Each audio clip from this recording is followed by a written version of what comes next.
जय श्री राधे। मैं आचार्य प्रशांत कौशल आज आपके समक्ष पुनः उपस्थित हूँ। इससे पहले मैंने आपको सूर्य की महादशा के बारे में बताया था कि जन्म कुंडली में सूर्य किस भाव में स्थित होकर योग फल की प्राप्ति कराते हैं एवं जन्म कुंडली के किस भाव में एवं किस ग्रह के साथ में स्थित होकर अशुभ आदि फल की प्राप्ति कराते हैं। आज हम इसी क्रम को आगे बढ़ाते हुए चंद्र की महादशा के बारे में जानेंगे। तो आज सबसे पहले हम जानते हैं कि चंद्रमा जन्म कुंडली में किस स्थिति में रहने पर योग फल की प्राप्ति कराते हैं एवं किस स्थिति में रहने पर अशुभ आदि फल की प्राप्ति कराते हैं। जैसा कि मैं पहले भी कह चुका हूं कि जो मैं यहाँ पर फल बता रहा हूं वो बृहत पाराशर होरा शास्त्र के माध्यम से आप लोगों को बता रहा हूँ। तो सबसे पहले बृहत पाराशर में श्लोक आता है, स्वेच्छे स्वक्षेत्रगे चैव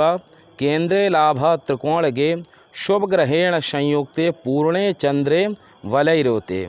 कर्म भाग्याधिपैर्युक्ते वाहनेशा बलैर्युते आद्यंतैश्वर्य सौभाग्य धन धान्यादि लाभकृत। यहाँ पर बताया गया है कि जन्म कुंडली में चंद्रमा उच्च राशि में स्थित हो या फिर अपने क्षेत्र यानी कर्क राशि में स्थित हो एवं जन्म कुंडली के केंद्र स्थान में स्थित हो एवं एकादश भाव में स्थित हो या फिर त्रिकोण स्थान में स्थित हो करके चंद्रमा शुभ फल की प्राप्ति कराते हैं। एवं कब शुभ फल की प्राप्ति कराते हैं? जब वो शुभ आदि ग्रहों से दृष्ट हो या फिर शुभ आदि ग्रहों से युक्त हों या फिर शुभ आदि ग्रहों से ही संबंध कर रहे हों। यदि अकेले भी स्थित हैं तो अशुभ आदि ग्रहों से संबंध ना कर रहे हों। यदि अशुभ आदि ग्रहों से संबंध करते हैं तो फिर कुछ फल में कमी आ जाती है। तो यहाँ पर जो इन्होंने बताया है विशेष रूप से कि यदि जन्म कुंडली में चंद्रमा उच्च राशि में स्थित हैं या फिर त्रिकोण स्थान में स्थित हैं या फिर केंद्र स्थान में स्थित हैं, एकादश भाव में स्थित हैं या फिर कर्क राशि में स्थित होकर के यदि ये जन्म कुंडली के चतुर्थ भाव के स्वामी से संबंध बनाते हैं या फिर नवम भाव के स्वामी से संबंध बनाते हैं या फिर दशम भाव के स्वामी से संबंध बनाते हैं। यहाँ पर विशेष रूप से इन्होंने युति का संबंध बताया है। युति यानी यह चतुर्थ नवम दशम भाव के स्वामी के साथ स्थित होते हैं तो जातक को अवश्य ही धन का लाभ कराते हैं, भाग्य में वृद्धि करते हैं एवं चतुर्थ भाव में स्थित होते हैं इसलिए वाहन आदि का सुख देते हैं एवं घर में परिवार में मांगलिक कार्य उस समय पर होते हैं। माता के द्वारा भी जातक को लाभ आदि की प्राप्ति होती है एवं राज्य से लाभ की प्राप्ति होती है। यदि ऐसे समय पर जातक सरकारी सर्विस नौकरी आदि की तैयारी कर रहे हैं और दशम भाव के स्वामी से यदि चंद्रमा संबंध रखते हैं तो उस समय पर अवश्य ही जातक को राजकीय शासन आदि में जातक को पद देते हैं। एवं चतुर्थ भाव से हम जनता आदि के बारे में देखते हैं। यदि चतुर्थ भाव में चंद्रमा दशम भाव के स्वामी के साथ संबंध बनाकर स्थित होते हैं तो दशम भाव से हम राजनीति आदि देखते हैं एवं चंद्रमा को रानी का दर्जा दिया गया है तो चतुर्थ भाव से हम जनता आदि के बारे में देखते हैं। यदि उस समय पर जातक चुनाव आदि लड़ रहे हैं तो इस समय पर अवश्य ही जातक के साथ में जनता का सहयोग मिलता है एवं शुभ आदि ग्रहों की अंतर्दशाएं रहेंगी तो अवश्य ही जातक को चुनाव आदि में भी विजय की प्राप्ति उस समय पर होने की संभावनाएं रहती हैं। एवं दशम भाव के स्वामी के साथ में स्थित होने के कारण से जातक इस समय पर अच्छे कर्म करते हैं, परिश्रम करते हैं एवं यत्न आदि करने से अपने कार्य को सिद्ध करते हैं। एवं घर में भी जातक के ऐसे समय पर आय विशेष रूप से बढ़ जाती है एवं मित्र आदि का भी इस समय पर विशेष रूप से सहयोग जातक को मिलता है एवं मित्र आदि से भी जातक को धन आदि की प्राप्ति होती है एवं ऐसे जातक उस समय पर सुखमय जीवन व्यतीत करते हैं। वाहन आदि से भी लाभ की प्राप्ति होती है एवं धन वस्त्र आदि का भी लाभ प्राप्त होता है एवं पंचम भाव के स्वामी के साथ संबंध करते हैं या फिर गुरु के साथ में संबंध करते हैं तो अवश्य ही जातक को पुत्र आदि की प्राप्ति होती है एवं मानसिक शांति जातक के मन में विशेष रूप से दिखाई पड़ती है। ऐसे जातक मन से प्रसन्न एवं हर्षित होते हैं। यदि चंद्रमा जन्म कुंडली के द्वितीय भाव में उच्च के होकर स्थित हो जाएं या फिर अपनी कर्क राशि में स्थित हो जाएं और यदि संबंध भी बना रहे हैं तो शुभ एवं योग कारक ग्रहों से बना रहे हों तो अवश्य ही जातक को, क्योंकि द्वितीय भाव धन का भाव है एवं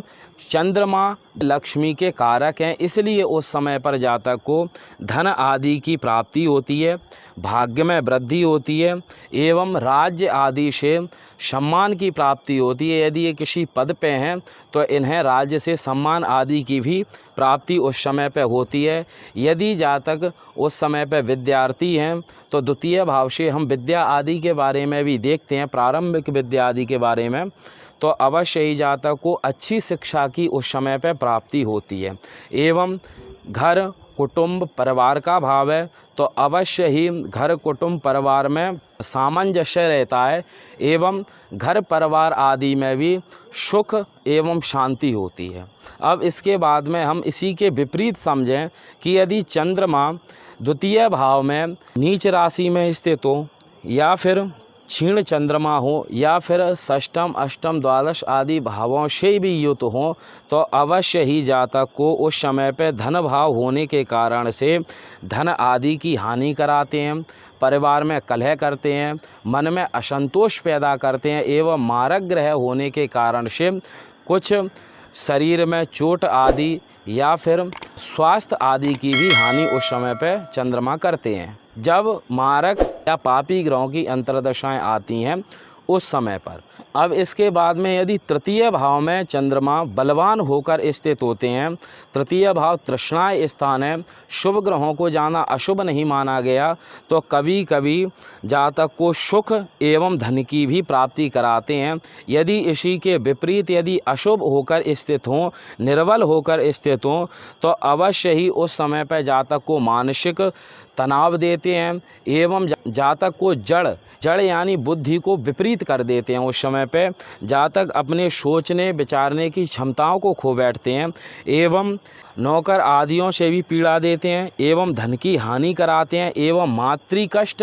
क्योंकि माता के भाव से व्यय स्थान तृतीय भाव है एवं माता के कारक चंद्रमा है, इसलिए माता एवं मामा आदियों को भी कष्ट उस समय पर चंद्रमा देते हैं। अब इसके बाद में इसी को आगे समझे तो इन्होंने बताया है षष्टाष्टम व्यये चंद्रे दुर्लभे पाप संयुते राजद्वेषो मनोदुखम धन धान्यादि नाशकृत मातृक्लेशम मनस्तापम देहजाड्यम मनोरुजम दुस्ते चंद्रे बलैर्योक्ते क्वचिल्लाभम क्वचित सुखम देहजाड्यम क्वचिच्चैव शांत्या तत्र शुभम भवेत। यदि जन्म कुंडली में चंद्रमा निर्बल होकर के षष्टम अष्टम द्वादश स्थान में बैठ जाए तो अवश्य ही जातक को मानसिक दुख,